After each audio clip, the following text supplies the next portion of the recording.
உணவுக்கு உதவும் காளைகளை கொண்டாடும் வழக்கம் தொல் சமூகமான தமிழ் சமூகத்துக்கு உண்டு. இதற்கு வரலாற்று சான்றாய் இருக்கும் சில இடங்கள் குறித்து பார்க்கலாம்.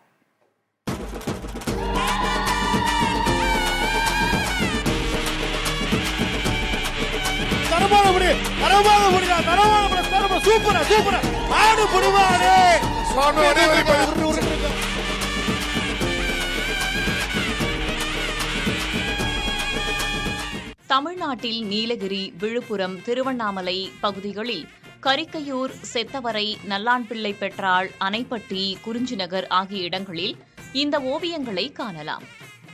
இவை புதிய கற்காலம் மற்றும் பெருங்கற்காலத்தைச் சேர்ந்தவையாக கருதப்படுகின்றன.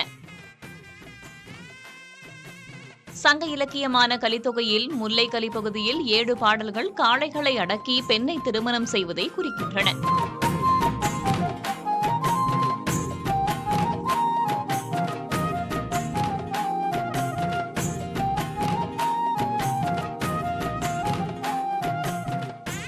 ஏறக்குறைய 5000 வருடங்கள் பழமையான ஹரப்பா நாகரீக முத்திரைகளில் காணப்படும் காளை தழுவுதல் மற்றும் காளை சண்டை சித்தரிப்புகள் அலங்காநல்லூர் காளை விளையாட்டு திருவிழாவின் இணைப்பாக கருதப்படுகின்றன.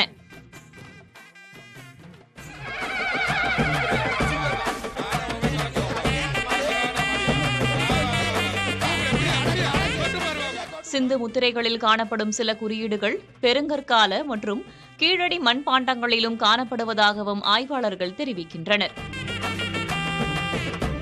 தமிழகத்தின் பல்வேறு பகுதிகளில் கிடைத்த நடுகற்களும் சிலைகளும் ஏறு தழுவுதலின் பெருமையை எடுத்துக் காட்டுகின்றன. அந்த வகையில் வேலூர் குடியாத்தம் கீழமுட்குட்டூரில் முற்கால சோழ மன்னரான முதலாம் பராந்தகனின் 21வது ஆட்சியாண்டை சேர்ந்த பதுவாரன் மாதச்சடன் என்ற வீரன் நடுகல் உள்ளது. மாடுகளை கவர்ந்து சென்ற படையை எதிர்த்து சண்டையிட்டதற்காக அவனுக்கு அந்த நடுகல் வைக்கப்பட்டது.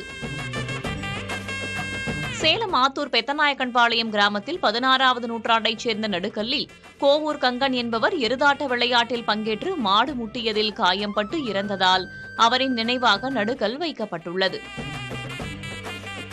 இதுவே தமிழ்நாட்டில் மாடுபிடி விளையாட்டு தொடர்பான கல்வெட்டுடன் கூடிய நடுகல்லாகும். கிருஷ்ணகிரி மாவட்டம் போச்சம்பள்ளி அகரம் கிராமத்தில் 14ஆம் நூற்றாண்டைச் சேர்ந்த நடுகல்லில் வீரன் ஒருவன் காளையின் திமிலை பற்றிக் கொண்டு நிற்பது போல வடிவமைக்கப்பட்டுள்ளது.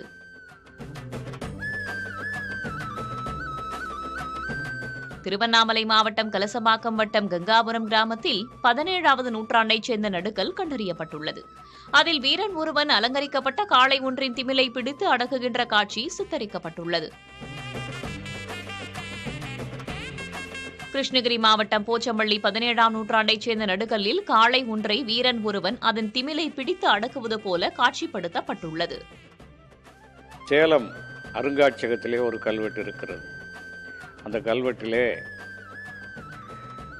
எருது விளையாடிப்பட்டான் சங்கன் மகன் நட்ட கல்லு என்று அந்த கல்வெட்டு இருக்கிறது.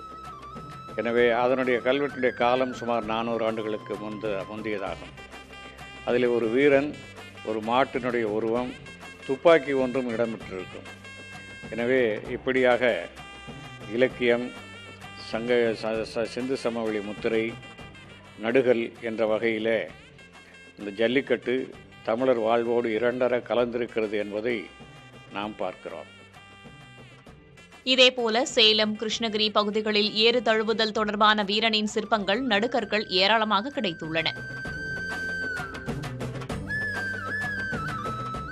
கிமு 3ஆம் நூற்றாண்டு காலகட்டத்தில் 2300 வருடங்களுக்கு தேனி மாவட்டத்தில் கிடைத்த புலிமான் கோம்பை கல்வெட்டில் கால்நடை கவர்தல், அதில் உயிர் நீத்த வீரனுக்காக எடுக்கப்பட்ட நடுகல்லும், கீழடியில் காளையின் எலும்புகளும் சுடுமண் உருவங்களும் காண கிடைக்கின்றன.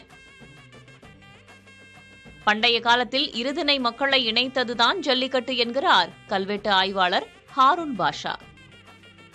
அந்த மருதத்திற்கும் இந்த முல்லைக்கும் இடையே உண்டான ஒரு இணக்கம், இந்த 2 சமூகங்களுடைய இணைப்பை கொடுக்கறது தான் எது அப்படின்னா இந்த ஜல்லிக்கட்டு திருவிழா. இதில் என்ன நடக்கும் அப்படின்னா, இந்த முல்லையில் இருக்கக்கூடிய மக்களும் இந்த மருதத்தில் இருக்கக்கூடிய மக்களும் ஒன்றா சேர்றாங்க, ஒரு இடத்துல கூடுறாங்க. கூடி என்ன பண்ணுறாங்க அப்படின்னா அது யாருடைய காளை, எப்படிப்பட்ட காளை அப்படிங்கிற அறிவித்து அதை பிடிச்சி ஜெயிச்சு வர்றவங்கள என்ன பண்ணுறாங்க அப்படின்னா அவங்களுக்கு பெண்களை கொடுக்குறாங்க. இப்படி பெண்கள் கொடுக்கும் விதமாக என்ன நடக்குது அப்படின்னா 2 திணைகளுக்கு நடுவே என்ன நடக்குதுன்னா ஒரு இணைப்பு ஏற்படுது. இந்த ஜல்லிக்கட்டு தமிழர்களுடைய வாழ்வியலில் ஒரு மிகப்பெரிய இணக்கத்தை உண்டாக்கக்கூடிய ஒரு விளையாட்டாக இருந்தது தெரியப்படுது.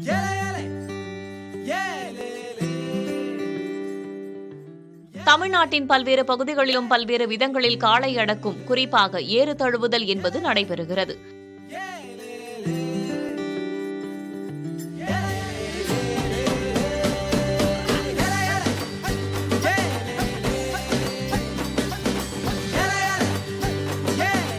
குறிப்பாக எருதாட்டம், எருதுகட்டு, சலக்குருதாட்டம், ஜல்லிக்கட்டு, மஞ்சு விரட்டு, வடமாடு என கொண்டாடப்படுகிறது.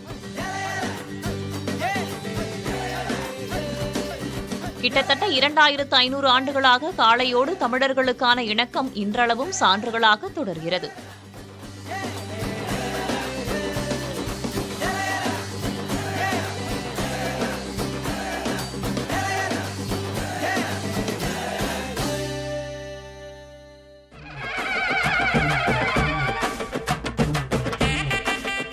ஜல்லிக்கட்டு என்பது வெறும் விளையாட்டல்ல, இது தமிழர் எனும் பழம்பெரும் குடிகளின் மரபுச் சங்கிலி.